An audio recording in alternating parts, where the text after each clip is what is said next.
David Copperfield by Charles Dickens.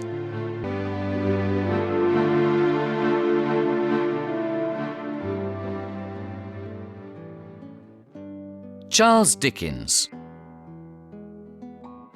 Charles Dickens, one of the world's greatest authors, was born in Portsmouth, England on the 7th of February 1812.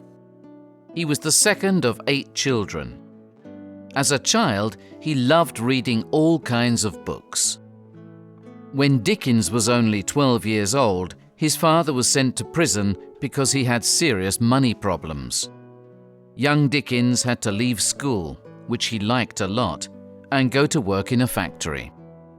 He worked long hours in very unpleasant conditions, and he never forgot this terrible experience. Dickens became a newspaper reporter for the Mirror of Parliament when he was 19 years old. Soon, he began writing short stories for magazines and was quite successful. In Dickens's times, novels were usually published in parts in magazines. Every week or month, a part of the story appeared in the magazine. This continued for many months until the story was finished. A lot of people bought the magazines to read the story. In 1836, Dickens's first novel, The Pickwick Papers, was published in monthly parts. He finished it in 1837, the year in which Victoria became Queen. It was a great success. In April 1836, Dickens married Catherine Hogarth. They had 10 children.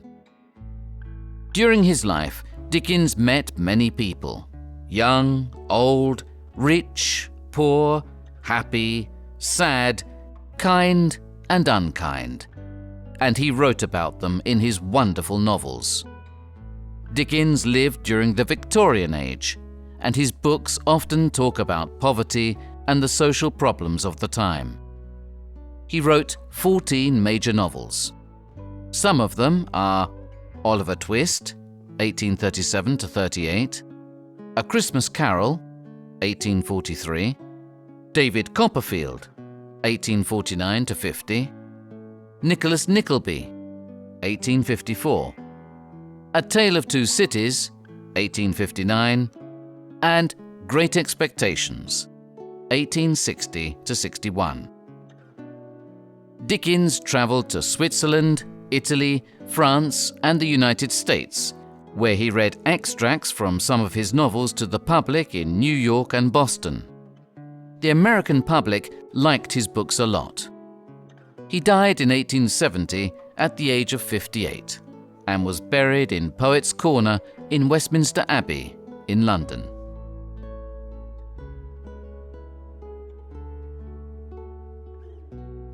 David Copperfield was born in Blunderston in Suffolk County in East England. Suffolk is a beautiful county with a long, interesting history. It is famous for its beautiful 45-mile coast with sandy beaches and tourist attractions. Chapter 1. My Childhood. My name is David Copperfield, and I was born in Blunderston in Suffolk, in the east of England. My father died before I was born, and his death made my young mother very unhappy. She knew that life with a new baby and without a husband was difficult. A kind servant called Peggotty lived with us. One day, before I was born, one of my father's aunts, Miss Betsy Trotwood, came to visit. She was a strange, rich lady who lived alone with a servant in a cottage by the sea. Because her previous marriage was unhappy, she hated all men. My mother was not happy to see her. "Well, Mrs. Copperfield," said Miss Betsy. "when will the baby girl be born?" My mother was quite surprised and said, "Perhaps it'll be a boy." "Don't be stupid," said Miss Betsy angrily. "Of course it'll be a girl. And I'm going to send her to the best schools and educate her well. I don't want her to make the same mistakes I made in my life." My mother suddenly felt ill and Peggotty helped her go upstairs to her room. The doctor came and stayed with my mother all evening. At about midnight, the doctor came downstairs to the sitting room, where Miss Betsy was waiting nervously. Well, Doctor, what's the news? She asked nervously. The young mother is well, Said the doctor, smiling. But the baby, how is she? She insisted. The doctor looked strangely at Miss Betsy and said, It's a boy. Miss Betsy said nothing. She walked out of the house angrily and never came back. And that is the story of the day when I was born. My early childhood was very happy because my beautiful mother and kind Peggotty looked after me and we did lots of things together. But when I was about 8, things changed for the worse. A gentleman called Mr. Murdstone started to come to our house. He had black hair and black eyes and wore black clothes. He was unfriendly and never smiled, and Peggotty and I didn't like him. But my mother did. A few months later, my mother decided to go on a short holiday with Mr. Murdstone, and Peggotty took me to stay with her family in the town of Yarmouth on the sea. Mr. Barkis, who was the local driver, took us with his horse and cart. He was a good man, and he liked Peggotty a lot. I was very excited about this holiday because I loved Peggotty and I wanted to see the sea. But at the same time I was sad because my mother was leaving with Mr. Murdstone. Peggotty's family lived in an old boat on the beach. It had doors, windows and a chimney, just like a real house, and everything was clean and tidy. I was very happy to be there. I met Peggotty's brother, Daniel Peggotty, a friendly fisherman. Although he was not married, he adopted 2 orphans who lived with him, Ham and Emily. They called him Uncle Daniel. I fell in love with Emily because she was such a beautiful little girl with red hair and blue eyes, and we played together on the beach. When it was time to go back home, I was sad to leave everyone, especially Emily. Goodbye, Master Davy, Said Daniel Peggotty. Please come back soon. Peggotty and I rode back in Mr. Barkis's cart, and when we got near home, she looked at me sadly. Then she said, David, I have to tell you something. While we were away, your mother married Mr. Murdstone. He's your stepfather now. I looked at Peggotty's kind eyes and didn't know what to say. I was shocked. My heart beat fast and there were tears in my eyes. How could my beautiful mother marry an unpleasant man like Mr. Murdstone? I was confused. When we got home, I was very upset and ran upstairs to my room and started to cry. My mother came in and she was unhappy too. She sat beside me and took my hand. Mr. Murdstone came in suddenly and said, "What's this, Clara? Remember, you must be strict with the boy. I've already told you this. You're too weak with him." Oh, yes, Edward, said my mother. You're right. I'm sorry. I'll be more strict with him. As soon as my mother left the room, Mr. Murdstone said to me, "Listen carefully, David. If you don't obey me, I'll hit you like a dog. Remember that." I was very frightened of Mr. Murdstone because I was still quite young. I hated him because he had a great influence over my mother, who loved me, but also wanted to please her new husband. A few days later, Mr. Murdstone's sister arrived to help my mother in the house. She was a tall woman with dark hair and a plain face, and she never smiled. She was like her brother. She planned to stay with us for a long time. Well, Clara, Miss Murdstone said to my mother, I'm here to help you. Just give me the keys to the house and the cupboards, and I'll organise everything. My mother was embarrassed and gave her the keys. From that moment on, Miss Murdstone was in complete control of the house and kept the keys all the time. This was a terrible time for me. My mother continued to give me lessons, as she did in the past. I always enjoyed my lessons with her, but now both Mr. Murdstone and his sister were present. Mr. Murdstone held a thin stick in his hand during the lessons. I was always nervous and couldn't answer properly. My lessons became more difficult than before. "If you don't study your lessons, we'll punish you, David," Mr. Murdstone said, looking at me and at the stick. But Edward, he's trying. My mother protested weakly. Mr. Murdstone interrupted and said, "Clara, remember, you must be strict. Very strict," Yes, agreed Miss Murdstone. you must be strong with him. Mr. Murdstone took my arm and said, "David, you haven't studied your lessons. Come upstairs with me." He took the stick and we went upstairs to my bedroom. I could hear my poor mother crying downstairs. "Please, Mr. Murdstone, don't hit me," I cried. "I studied my lessons yesterday, but today I'm nervous and forgot some things." He didn't listen to me and hit me hard with the stick. I screamed, and my mother and Peggotty were crying outside the door. I suddenly turned my head and bit his hand, which made him even angrier. Then he left and locked the door. I stayed in the room for 5 long days and nights, and only Miss Murdstone came to bring me some bread and milk. I was terribly frightened and lonely. Then one night, Peggotty came to the door and whispered, Master David, Mr. Murdstone is going to send you away to boarding school tomorrow. "Oh, Peggotty, that means I won't see you and my mother very often," I whispered. No, my dear boy, Replied Peggotty sadly. but I'll take care of your mother, and I'll always love you, and I'll write to you. "Thank you, Peggotty," I said, crying. "Thank you."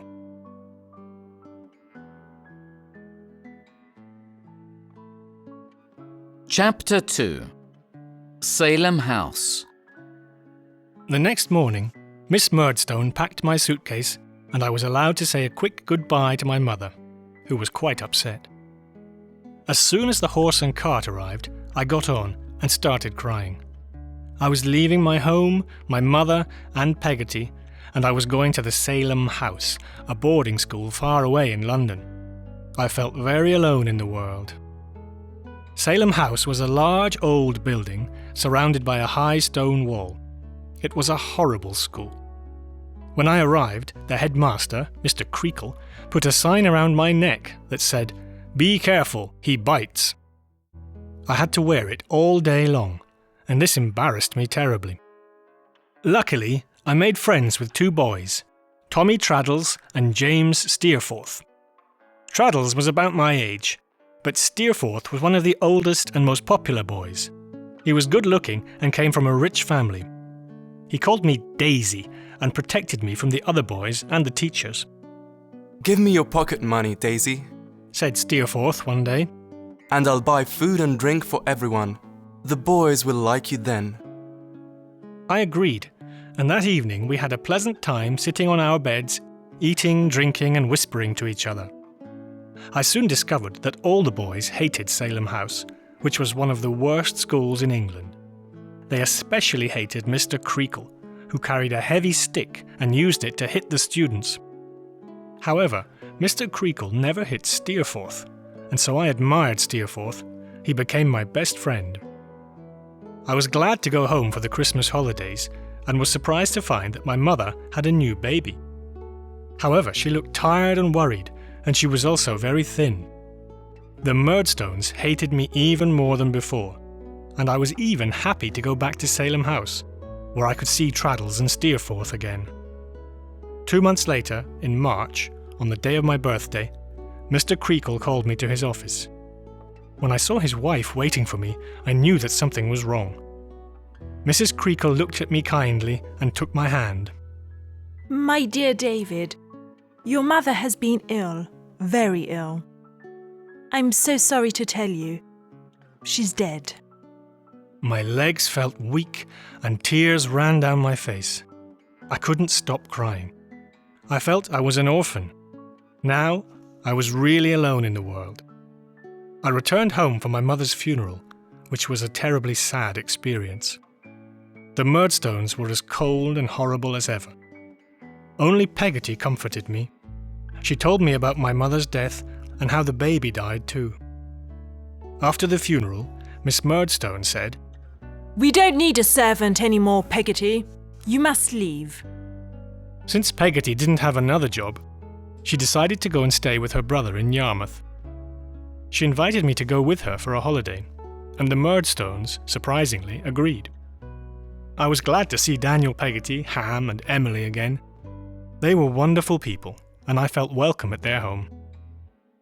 Peggotty decided to marry Barkis, who had a nice little house in Yarmouth, and they were very happy together. Before going back to the Murdstones, Peggotty said, Remember, Master David, I'll always love you, and I'll always be here to help you. When I returned home, the Murdstones were not happy to see me. One day, my stepfather said, Education is too expensive, David. You must go to London and get a job. You must work and learn to be independent. I was only 10 years old and quite small for my age, but I was sent to London to work in a warehouse. My job was to wash bottles and put labels on them. I earned very little and I worked long hours in bad conditions. Several other boys worked with me, but I didn't make any friends because they treated me badly. Is this going to be my life? I often asked myself. Am I going to wash bottles forever? I'll probably forget everything I learned from my mother and at school. I was extremely unhappy and alone. In London, I needed an inexpensive place to stay, so I rented a room from the Micawber family, who always needed extra money. Mr. Micawber was a tall man with a bald head that looked like an egg. He always spent more money than he had, and always owed money to shopkeepers. The Micawbers were quite poor, but they tried not to show it. I often bought my own food, some bread and cheese, because the Micawbers hardly had enough for themselves. I liked them because they were always kind to me. Although the family had problems, Mrs. Micawber often said, Mr. Micawber will be a great man one day. He's my husband, the father of my children, and I'll never leave him. One day, Mr. Micawber was taken to prison because he owed so much money. It was a sad day. However, after several weeks, Mr. Micawber's debts were paid and he left prison and was free. The Micawbers then left London and went to Plymouth in the southwest of England. I didn't have any friends in London who could help me or give me a place to stay. I didn't know what to do and I felt very lonely. My job at the warehouse was horrible and I hated it. I couldn't continue to work there. Since I really wanted a better life and a brighter future for myself, I decided to run away.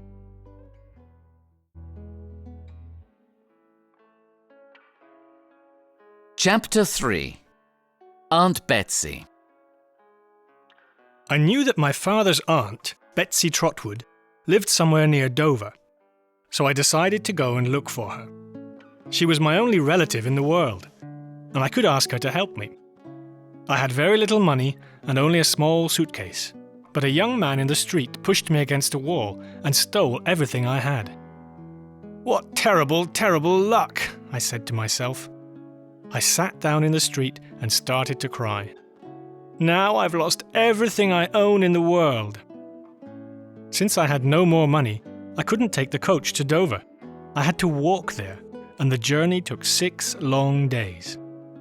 I sold my jacket for a few coins so that I could buy bread and milk, and at night I slept under trees or in old empty buildings. When I got to the seaside town of Dover, I asked a few people where Miss Betsy Trotwood lived. They told me where to go, and I walked up to the top of a hill, where I saw a small cottage with a garden in front. I was suddenly afraid. What will my aunt think of me? I asked myself. My face and hands are terribly dirty, and my clothes are old. Perhaps she won't even invite me into her house. When Miss Betsy saw me, she shouted, Go away! Don't walk on my grass! Please, madam, I said bravely. Please, Aunt Betsy. What? She cried, looking at me in great surprise. Please, Aunt Betsy, I'm your nephew, David Copperfield, of Blunderstone in Suffolk. You came on the night I was born and saw my dear mother. My life has been very unhappy since she died. My stepfather sent me to work in London, and I hated it and ran away.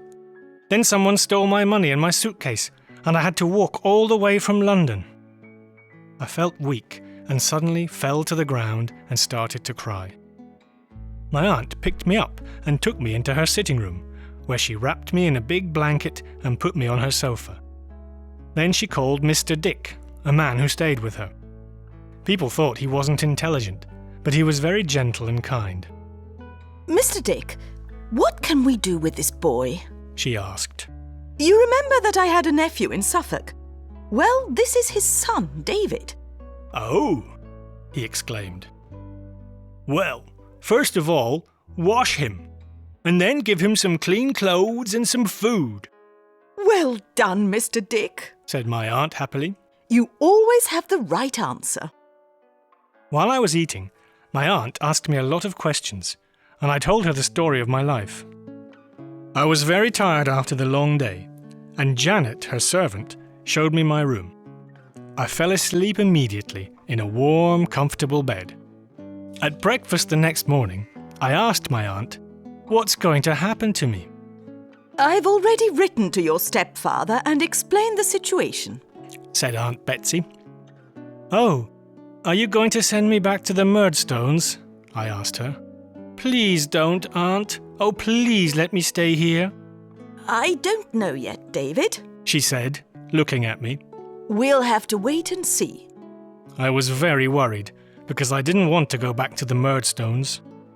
Several days later, the Murdstones arrived, and they began to talk with my aunt. David's a very bad boy, said Mr. Murdstone loudly. He's violent and lazy.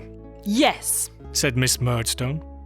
We found him a good job in London, but he ran away. He's the worst boy in the world. Now we'll punish him. Aunt Betsy listened to them carefully and replied, I don't believe a word you say. Then my aunt looked at me and said, Well, David, what do you have to say? They've always been unkind to me, and they made my poor mother very unhappy, I said, my voice shaking. Please, Aunt Betsy, don't send me away with them. Aunt Betsy asked Mr. Dick, What can we do with this boy? Buy him some new clothes, said Mr. Dick gently. Leave my house immediately, said Aunt Betsy to the Murdstones. I know you've been cruel to this boy and to his poor mother. I'll look after David from now on. Now get out of here! Mr. Murdstone's face was white and his sister's was red. They quickly walked out of the house. I was delighted. Thank you, Aunt Betsy, thank you, I said, and I kissed her many times. A new life began for me, and I soon forgot about the horrible warehouse job and the Murdstones. One day, my aunt asked me, David, would you like to continue your education? Oh, yes, I replied happily, because I liked reading and learning new things. The next day, my aunt and I went to Canterbury, a beautiful city near Dover. She took me to the house of Mr. Wickfield, who was Aunt Betsy's lawyer and was responsible for her money.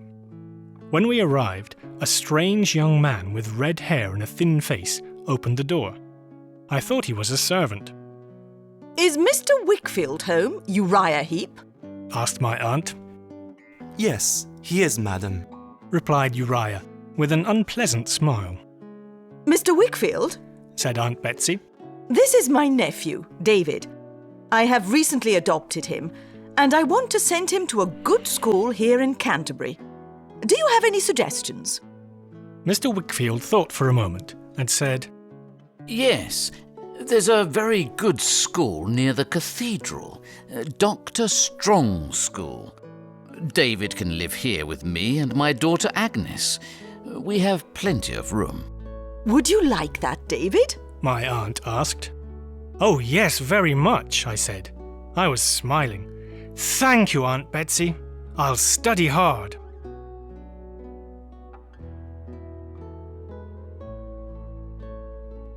Chapter 4. Old Friends. The next day, I went to Dr. Strong's school, and I liked it immediately. Everything was well organized and completely different from Salem House. The headmaster, Dr. Strong, was an intelligent man who enjoyed teaching and never punished anyone. I made friends with the other boys and with the teachers too. These were happy years for me. Agnes was like a sister to me and often helped me with my studies.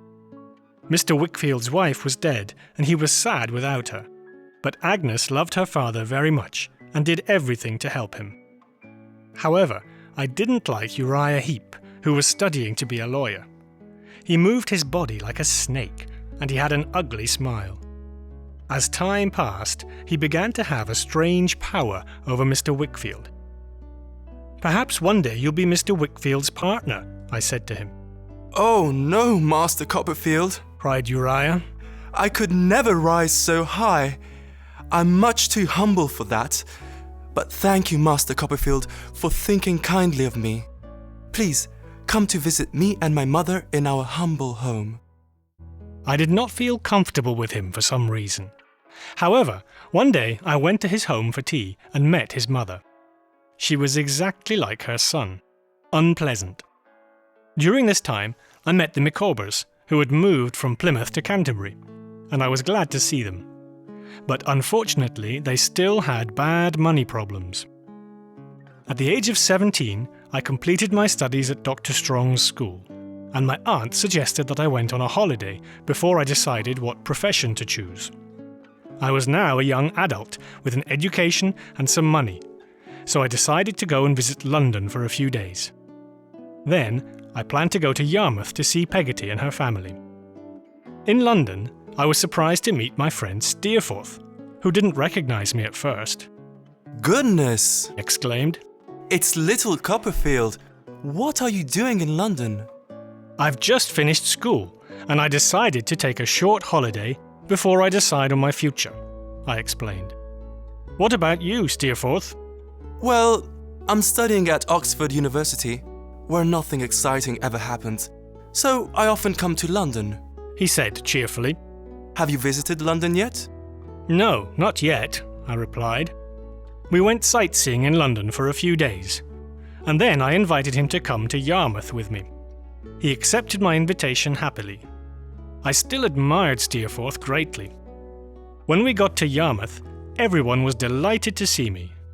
I introduced Steerforth to Peggotty, Daniel, Ham, and little Emily, who was now a beautiful young woman. Welcome to our home, gentlemen, Said Daniel Peggotty, smiling. This is a very special day because little Emily and Ham are engaged. Ham is the perfect husband for Emily. He's a rough fisherman, like me, but he's honest and sincere. Steerforth and I congratulated them, and Steerforth kept looking at lovely Emily. We spent a pleasant evening in the old boathouse with the Peggotty family. As Steerforth and I were leaving their home at midnight, he said, Emily's such a beautiful girl. Why is she engaged to that stupid fisherman, Ham? I was shocked by these words and said, You're not serious, are you, Steerforth? He smiled at me and said, I'm not as good as you are, David. I hate myself sometimes. Steerforth, what are you saying? I exclaimed. You're the best and the most intelligent man I know. I've always admired you, and I still do. Thank you, David, He said, shaking his head. but you don't know how bad I am. I didn't believe him and soon forgot his words, but I remembered them later. We stayed in Yarmouth for 2 weeks, and I often spent time with Peggotty and Barkis, while Steerforth went sailing or fishing with Ham or Daniel. When I got back to London, I met Aunt Betsy, and we discussed my future. David, She said seriously. would you like to become a lawyer? I thought for a moment and replied, I've never considered that possibility, but I think so, Good. Now come with me. said Aunt Betsy, who seemed quite satisfied. I followed her to Doctors' Commons, an area in London where lawyers have their offices. She introduced me to Mr. Spenlow, an important lawyer. I'll give Mr. Spenlow £1,000 and you'll work with him and learn about the law. Then, after several years, you'll become a lawyer in Doctors' Commons. Do you like this idea? Oh yes, Aunt Betsy, I exclaimed enthusiastically. Thank you. I promised to work hard and do my best. I moved to London and rented a small flat. I was excited because I was beginning a new life. One day, I invited Steerforth and his Oxford friends to dinner. We ate and drank a lot of wine, and I was quite drunk. Then we went to see a play at the theatre, where I met Agnes Wickfield. "Agnes!" I shouted. "You're in London!" David! She whispered, smiling at me. Be quiet! You're at the theatre. Please ask your friends to take you home. I took her advice, and Steerforth and his friends accompanied me home. The next day, I received a letter from Agnes, which said, "Come and visit me in London." I went to see her after work and said, "I apologise for my behaviour last night, Agnes. I was drunk." David, you'll always be my friend. She said kindly. But stay away from Steerforth. He's a dangerous friend. He has a bad influence over you. "No, Agnes," I said. "You're wrong. He's always been a good friend, and he helps me." Oh, David, you're a good person and you can't see certain things, said Agnes. I know I'm right. Please believe me. Stay away from Steerforth. I looked at her kind eyes and said, "I believe you, Agnes." David, I need your help, said Agnes nervously. My father has serious problems. Uriah Heep is going to be my father's partner. Uriah Heep, I exclaimed. That hypocrite. He's so unpleasant, and I've never liked him. What's happening? My poor father has no choice, said Agnes with tears in her eyes. He started drinking heavily after my mother died because he was unhappy. He was careless with his work, and Uriah did all the work that my father didn't do. And now my father needs him to keep his business going.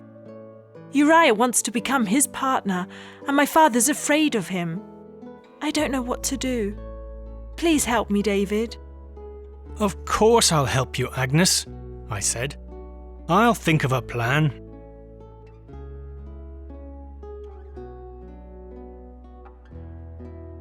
Chapter 5. Little Emily. Since Uriah Heep was in London, I decided to invite him for coffee to learn more about his plans. When we met, we shook hands, and I noticed how cold and wet his hand felt, just like a fish. Would you like to come to my flat for coffee, Uriah? I asked. Oh, Mr. Copperfield, how very kind of you, he said. I'm too humble to accept such an invitation, but I would like it.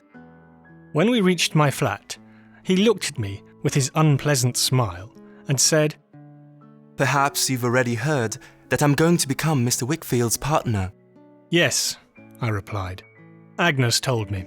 I'm glad she did, he said. You know, I've always held poor Mr. Wickfield with his work. During these years, he's been very careless with it. But I've solved all his problems.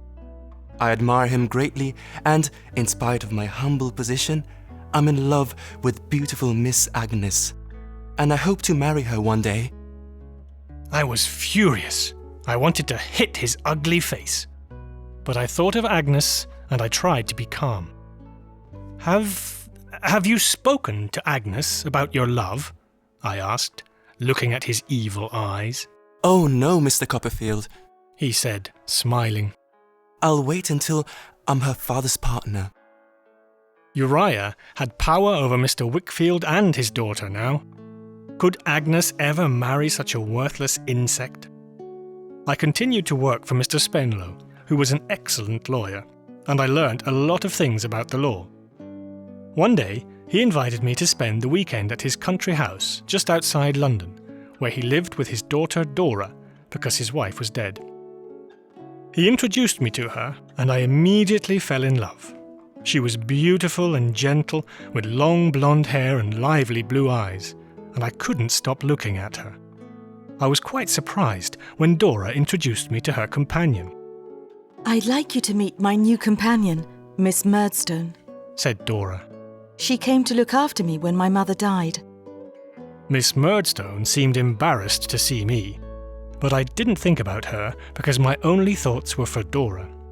One evening, we were walking together in the garden when Dora said, You know, David, I hate Miss Murdstone.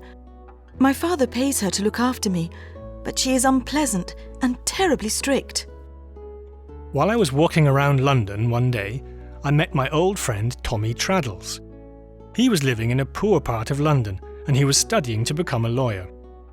I discovered that he knew Mr. and Mrs. Micawber, who were back in London. I went to visit them because they were good people and I liked them. They were very pleased to see me again, but unfortunately they still had bad money problems. One night, Steerforth came to see me. "It's good to see you, Steerforth," I said, smiling. "Come and sit down," Thanks, David. he said quietly. There was something strange about him that I couldn't understand. At first, he seemed sad, and then a minute later he was laughing and smiling. "Where have you been?" I asked. I've just been to Yarmouth, David, He said. and I have bad news for you. Old Barkis is very ill. "Oh no," I said. "Not old Barkis," Yes, Steerforth replied sadly. and the doctor thinks he'll die soon. "Poor Peggotty," I exclaimed. "She'll be so sad without him. Steerforth, we must leave for Yarmouth now. I want to see poor Mr. Barkis and Peggotty," I agree. Let's leave for Yarmouth immediately. he said. He got up and threw back his handsome head. Then he put his hands on my shoulders and said, David, promise me that if anything ever happens to me, you'll always think well of me. Please promise me that.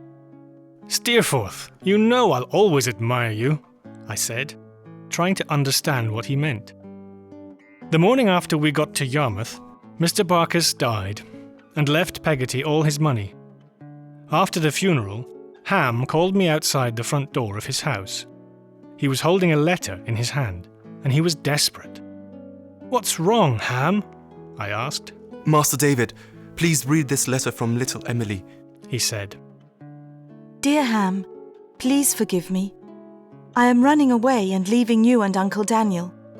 When you read this, I'll be far away, and I'll never return home unless he marries me. I'm truly sorry if I broke your heart. I'm a bad woman. Forgive me. Emily. Ham and I were both shocked.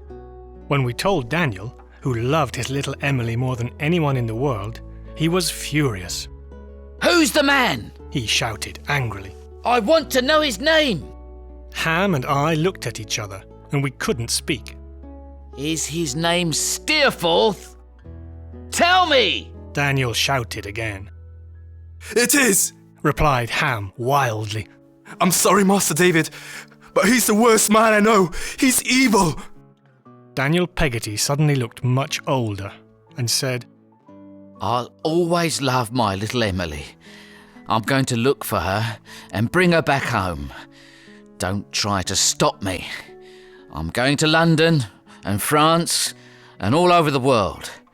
I'm going to travel until I find her. If something happens to me, tell little Emily that I forgive her and that my love for her is always the same. He took his coat, hat, stick and bag and stepped out into the darkness of the night and went to look for his adopted child. Nothing in the world could stop him.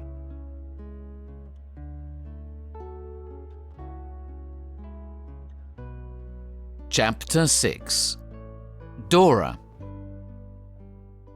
In spite of Steerforth's terrible behaviour, I didn't hate him, but I was very sorry for the Peggotty family. But the more evil there was in the world, the more I loved Dora. She was like a beautiful angel. One day, a wonderful thing happened. Mr. Spenlow invited me to a picnic to celebrate Dora's birthday. I bought expensive new clothes and boots for this occasion. On the day of the picnic, I got up early and went to the Covent Garden Market to buy fresh flowers for Dora. I got to the picnic before noon and saw Dora, who looked splendid in her sky blue dress and white hat. Hello, Mr. Copperfield, she said cheerfully. You'll be glad to know that horrible Miss Murdstone isn't here. She'll be away for at least 3 weeks. I was extremely sorry for my aunt and for Mr. Dick, so I decided to work hard to make more money. I needed another job, and with Agnes's help, I became the secretary for Dr. Strong, my old teacher, who now lived in London. I wrote reports for the newspapers about Parliament, and I continued to study and work with Mr. Spenlow. I was always busy, but I found the time to see my lovely Dora. I knew I had to tell Dora about what was happening. One evening, while she was visiting her friend Julia, I asked her, "Dora, my dear, can you love a beggar?" Dora looked at me with her beautiful, innocent eyes and replied, What do you mean, David? "Oh, Dora, my aunt lost all her money, and I must look after her now. I've already found another job to earn more money. I'm certainly not afraid of hard work." What are you talking about, David? I don't understand these things. She was frightened and started crying on my shoulder. "My dear Dora, don't worry," I said, holding her hand. "I'll always love you and look after you. I'll work hard to buy our bread. After all, we don't need much because we have each other." Oh, David, I love you and I want to marry you, but please don't frighten me again. she said. Don't talk about hard work and bread. I've never worked in my life. I've always had servants. I'm not a strong person. I'm weak and not practical. I'm just a silly young girl. Now I realized that Dora, who was born into a rich family, couldn't understand the problems of the poor. After several months, Mr. Spenlow called me to his office, and I was surprised to see Miss Murdstone there. She opened her handbag and showed me all my love letters to Dora. I found these letters and showed them to Mr. Spenlow, she said with an unfriendly smile. Mr. Spenlow was very angry and his face was red. I'm very disappointed in you, David. I was extremely embarrassed and said, "Mr. Spenlow, I can explain everything." No, David! He cried. You must never see my daughter again. Do you understand? "But, Mr. Spenlow, we love each other," Forget Dora! he shouted. "We're engaged," I said. Dora will marry a rich gentleman, not a poor student like you, he shouted. Now go back to your desk and do your work. I went back to my desk and felt terrible. When I returned to Mr. Spenlow's office the next morning, all the clerks were standing at the door. Have you heard, David? They asked me. "No," I replied. "What happened?" Mr. Spenlow had a heart attack and died last night. I was shocked to hear this. I later learned that Mr. Spenlow owed a lot of money. Poor Dora was extremely upset and went to live with her 2 aunts. Now she and I were both poor, and we couldn't see each other anymore.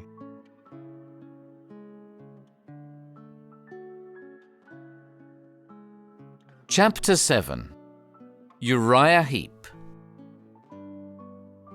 Aunt Betsy was worried about my health because I was always sad and pale. I couldn't stop thinking about my lovely Dora. I loved her so much. Why don't you go to Canterbury to visit the Wickfields for a few days? My aunt suggested. A change of air will do you good. I took her advice and left for Canterbury. I was glad to be there again. Canterbury is such a beautiful city with its great cathedral. When I got to the Wickfields' house, I found Mr. Micawber in Uriah Heep's old office, which was a big surprise. "My friend Heep offered me work here," said Mr. Micawber, who seemed embarrassed and did not say much. It was wonderful to see Agnes again. My poor father has become very weak and he drinks too much. Now he's under Uriah's control, said Agnes sadly. Uriah's mother, Mrs. Heep, lives here too. It's terrible. I told her about Dora, and she gave me some good advice. Write to her 2 aunts who are looking after her in London and ask them if you can visit her occasionally. I'm glad you're in love, David. While I was there, Mrs. Heap watched me and Agnes all the time. I could never be alone with her, and I mentioned this to Uriah. All is fair in love, Mr. Copperfield, He said. My humble mother's looking after Miss Agnes for me. You're my rival. You don't understand, Uriah, I said angrily. I'm engaged to another woman. Agnes is like a sister to me, Oh, I'm glad to hear that. Uriah said. But you'll never marry Agnes. She's too good for you, Uriah, I said. At dinner that evening, Uriah raised his glass and said, I drink to lovely Miss Agnes. I am a humble person, but I love her, and I would like to be her husband. Mr. Wickfield stood up angrily and shouted, No! Never, Heap! You're a monster! You've taken everything from me. My good name, my business, my home! But you'll never take her! He was furious, but I tried to calm him, Perhaps I've spoken too soon, said Uriah uncomfortably. but you'll be sorry, partner. Don't say any more because you need me. You're nothing without me, remember that. Mr. Wickfield was right. Uriah was a monster. The next day, I left for London and said goodbye to Agnes. Promise me that you won't marry that evil man for any reason. Through her tears, she said, Don't worry, David. I want to take care of my father. I'm not afraid of Uriah Heap. I did what Agnes suggested and wrote to Dora's aunts, who agreed to let me visit Dora regularly. I was delighted and went to see her every Saturday and Sunday. After Mr. Spenlow's death, his law office closed, and I had to find another job. I liked writing, so I continued to work as Dr. Strong's secretary, and I also worked as a newspaper reporter for Parliament. Whenever I had a free moment, I wrote some short stories, which were published in magazines. I was very pleased with the money I earned. The months passed, and when I reached my 21st birthday, Dora's aunts finally agreed to our marriage. The days before our marriage were filled with excitement and happiness. Aunt Betsy, Mr. Dick, Agnes, Peggotty, Traddles, and many other friends came to our wedding. I can't remember much about the wedding, except that Dora was the most beautiful bride in the world in her white wedding dress. Dora and I moved into a small house, and Aunt Betsy and Mr. Dick lived nearby. But married life wasn't as easy or wonderful as I imagined. Neither Dora nor I knew anything about managing a house. We had a lazy servant who managed us. She served our meals late and stole all our silver spoons. When she left, we had another servant who was worse than the first. So I decided to talk to Dora about this problem. My love, I said gently, I really think you must do something about the servants. Last night we had no dinner because the meat was burnt, and the house is very untidy. David, don't be angry with your little Dora, she said. Oh, Dora, I'm not angry with you, I said, looking at her beautiful eyes. Before you married me, you knew I was a silly girl. I'm not as clever as you are, and I'm not practical. I don't understand these things. Please don't be disappointed. Think of me as your child wife. Remember, David, I love you.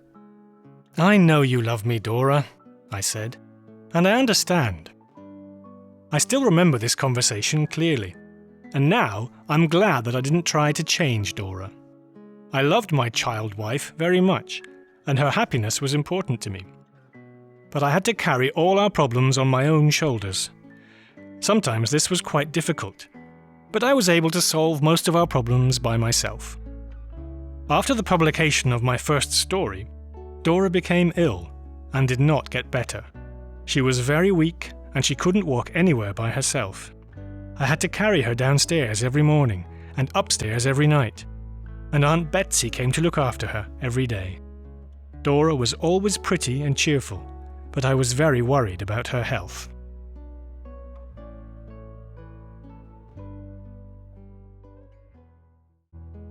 Chapter 8. Mr. Micawber. Early one morning, when I was walking in my garden, I saw Daniel Peggotty opening the gate and coming towards me. He was still a strong, healthy man, but he looked older than before. Master David, He said happily when he saw me. you've always been our friend, and I've come to tell you that I've found her. "You found little Emily?" I exclaimed. "That's wonderful news. But where and how?" I heard that she went to Italy with that evil man Steerforth, and they lived there for some time. Said Daniel. Then he became tired of her and left her. Poor little Emily didn't know what to do. She was desperate and alone. So she came back to London, and that's where I found her. I travelled all over Europe looking for her, and then one night I found her on a bridge here in London, looking down into the river. The poor girl is safe now. "I'm very happy for you and Emily," I said, smiling at Daniel. Let me tell you what we plan to do, Master David. He said. Emily and I are going to Australia, a new country where no one knows anything about her past. We can start a new life there. "What a good idea," I exclaimed. "When are you leaving? And are Ham and Peggotty going with you?" We're leaving in about 6 weeks, but Ham and Peggotty want to stay in Yarmouth, where they know everyone. Said Daniel. "I wish you and Emily lots of luck in your new life," I said, shaking his strong hand. Thank you, Master David, he said, looking kindly at me. One day I received a strange letter from Mr. Micawber in Canterbury, where he still worked as a clerk for Uriah Heep. He said he wanted to meet with me and Traddles at the Wickfields' house. Dora was too ill to come with us, so Traddles, Aunt Betsy, Mr. Dick and I travelled to Canterbury by coach. When we got to the Wickfields' house, Mr. Micawber met us at the door and took us to Uriah Heep's office. Uriah was surprised to see us, but said, Well, I'm humbly pleased to see you. Micawber, please return to your desk now. But Mr. Micawber did not move, and Agnes and Mrs. Heep came into the office too. Did you hear what I said, Micawber? Said Uriah angrily, while his long face became pale. Go back to your desk or you lose your job. Gentlemen, said Micawber, looking at Uriah. Uriah Heep is a devil. He's a terrible hypocrite, a dishonest man, and a liar. Uriah was shocked and fell back into his chair. Then he shouted, I'm the master here now. You must all leave this office. Mr. Micawber looked at him angrily and said, I know all your secrets, Heep. Old Mr. Wickfield is afraid of you because you stole money from the business, and then you told him that he was responsible. Poor Mr. Wickfield believed you. You encouraged him to drink, and then you stole money from his clients. You took Miss Betsy Trotwood's money and said that Mr. Wickfield was responsible. You're a liar and a thief. You don't know what you're saying, Micawber, cried Uriah furiously. Show me that what you say is true. Mr. Micawber proudly took a small notebook out of his pocket and shouted, This is the proof! He showed the small notebook to everyone, and his voice got louder and louder as he spoke. You tried to burn it, but I found it in the fireplace. All your dark secrets are in this little book. Everyone in the room was shocked and looked at Uriah. Traddles said, Heep, you must give back all the money you've stolen and tell Mr. Wickfield the truth. You must give us all your papers. I'll never do it, cried Uriah, who was desperate. Never! Be humble, Uriah, said Mrs. Heep with a shaky voice. Be quiet, mother, shouted Uriah, looking at the old woman. Traddles looked at Uriah angrily and said, Perhaps you prefer to go to prison. Is that where you want to go, Heep? You can't do this to me, cried Uriah furiously. Very well then, you can go to prison, a good place for you, said Traddles. When he heard this, Uriah was silent for a moment, and then agreed to everything. Traddles carefully examined the small notebook and all Uriah's false papers. You're just a liar, a thief, and a hypocrite, Uriah, cried Traddles angrily. Aunt Betsy finally got her money back, and Mr. Wickfield wasn't afraid any more. Agnes stood next to her father and smiled at him. My aunt was delighted and said, Mr. Micawber, you're a brave man. You've just solved a very serious problem. It was the only right thing to do, said Mr. Micawber proudly. Now I'll give you some money to go to Australia with your family. It's a new land with lots of opportunities for a clever man like you, said Aunt Betsy. You can start a new life there. Oh, thank you. Mrs. Micawber looked at her husband and smiled. I've always said that my husband was a great man, and he'll do great things in Australia. We can certainly start a new life there, and our children will have a much better future. It was the end of Uriah Heep's evil power, and Agnes and her father were happy together once again.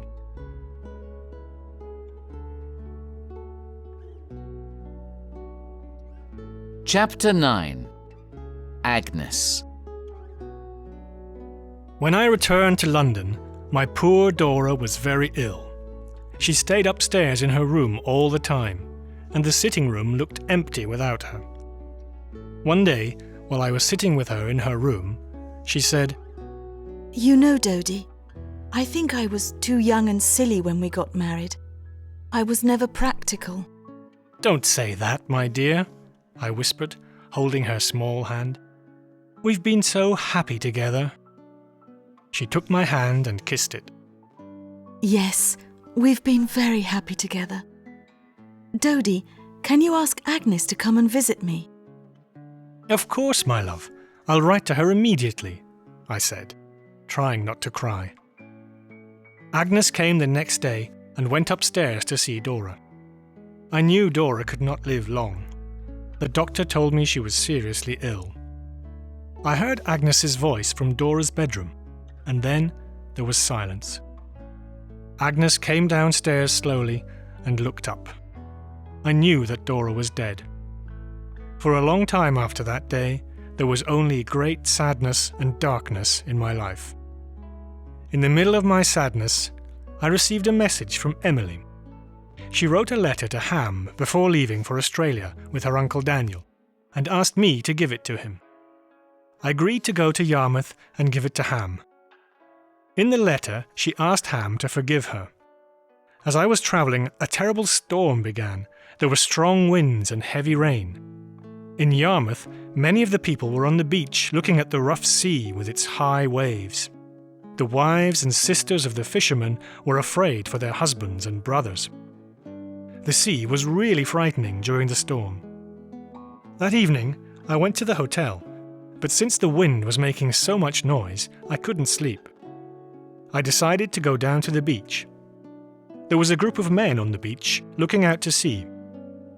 What's happening? I asked them. It's an awful night, sir. 2 ships have gone down. An old fisherman said to me. It happened a few miles away. We couldn't save any of the men because the waves were too high. I've never seen such a bad storm at sea, I said, looking at the high waves. Neither have I, said the old fisherman. and I was born here. Look! Shouted a young man suddenly. There's another ship, and it's in big trouble! I could see a big ship which was in great danger of sinking. I could see several men on the ship, and one in particular was a good-looking young man who was shouting to the others. Then an enormous wave covered the ship, and it started to go underwater. The only man I could still see was the good-looking young man who was waving his hands in the air. What could we do? It was impossible for anyone to help him. Just then I saw Ham, who was running on the beach towards the sea.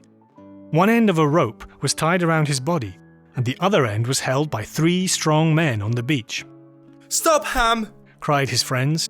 It's too dangerous! You'll kill yourself! Ham! I cried. Please don't try to save that man! I tried to pull him back. Let me go, Master David. He cried. He jumped into the water and swam towards the ship. He was a strong swimmer, but he disappeared under a huge wave. The ship went down with a loud crash, and the men on the beach pulled on Ham's rope. He arrived on the beach, dead. After the storm, a young man was found dead on the beach. It was one of the ship's passengers. Steerforth. I couldn't believe my eyes. I lost 2 friends during one stormy night.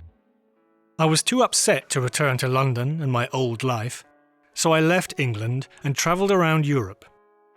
One evening, when I was in Switzerland, I received a lovely letter from Agnes. I began to understand that I loved Agnes and that she was the perfect woman for me. After 3 years, I returned home to England, and I was delighted to find that Traddles was working as a lawyer and was married to a girl called Sophie.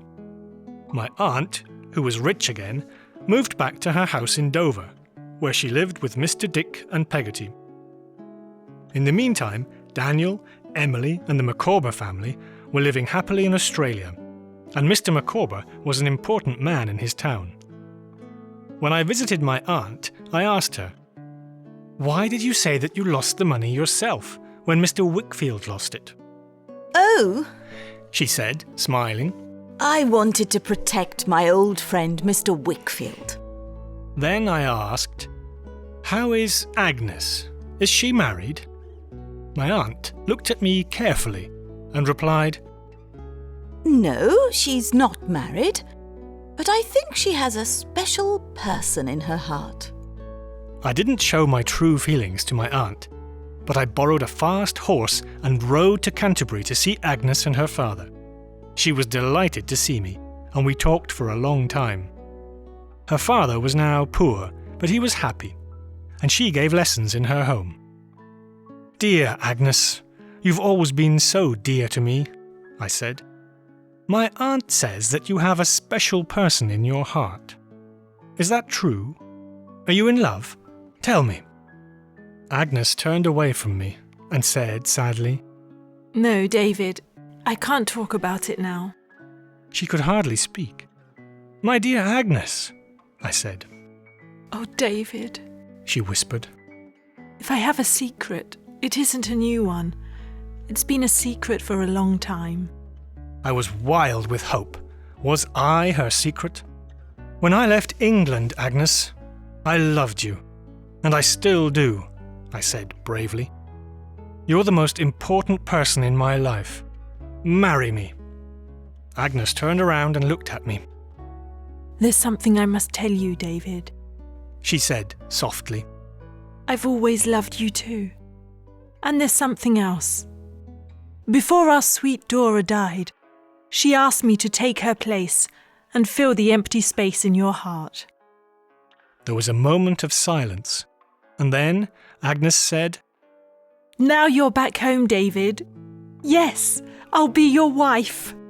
Agnes put her head on my shoulder and cried, and I cried with her because we were both so happy. After 20 years of marriage, Agnes and I live happily, surrounded by our wonderful children and our dear friends. And this is where my story ends.